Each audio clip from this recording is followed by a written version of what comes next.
Hey everybody, and welcome back to Moon and Mother. Today I'm going to show you what's in my doula bag. Now every doula is different, and I'm always adding tools to my bag that I think would be beneficial to my clients. Starting strong, this is my notebook. I keep track of all sorts of different things on my clients, like things that they want, um, all sorts of different things in here. This is my rebozo.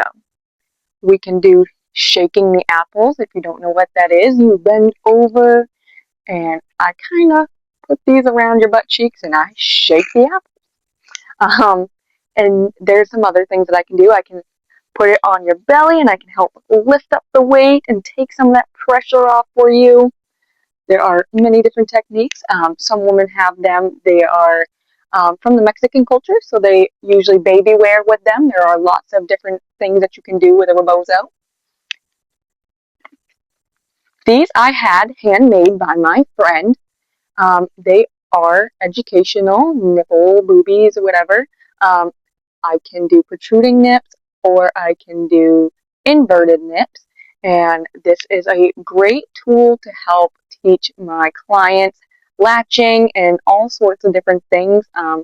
And everybody's nipples are different, which is why it was so important that I could do inverted or protruding nipples. These, let's see, these are my faves.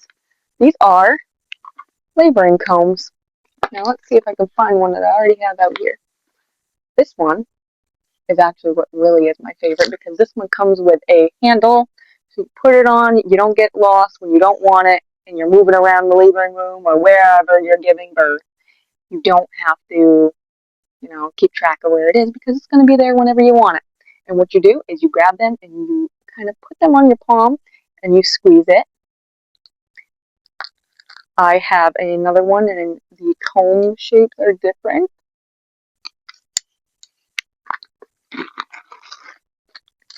These are my visualization cards.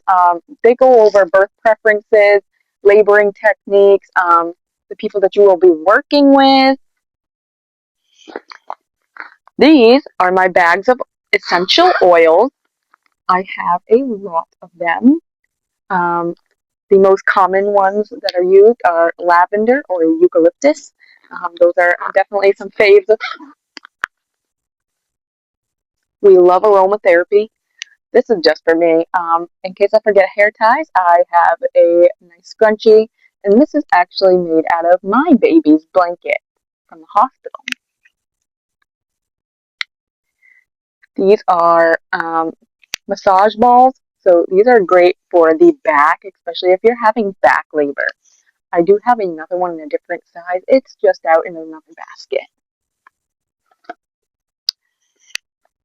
These are affirmation cards, and there's actually 2 decks in here.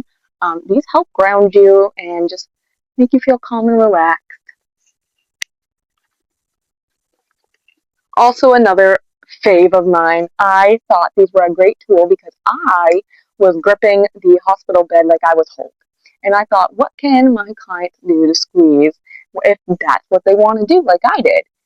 And I found these in the exercise aisle, and I was like, yeah, these would be great if they want to just grab onto something instead of maybe like Hulk smashing their spouse's hand or whoever they're supporting them, or like gripping onto the bed, whatever they want to do. If this is easier for them, they have that. And those are all the tools that are in my bag currently. These are to check cervical dilation. However, doulas do not do that. Just want to clarify that. This is just a practice tool that I have that I was given by another doula. So I do want to clarify that. I'm always looking for new tools. So if you have a recommendation on what I can add to my bag, feel free to comment that because I'd love to know more.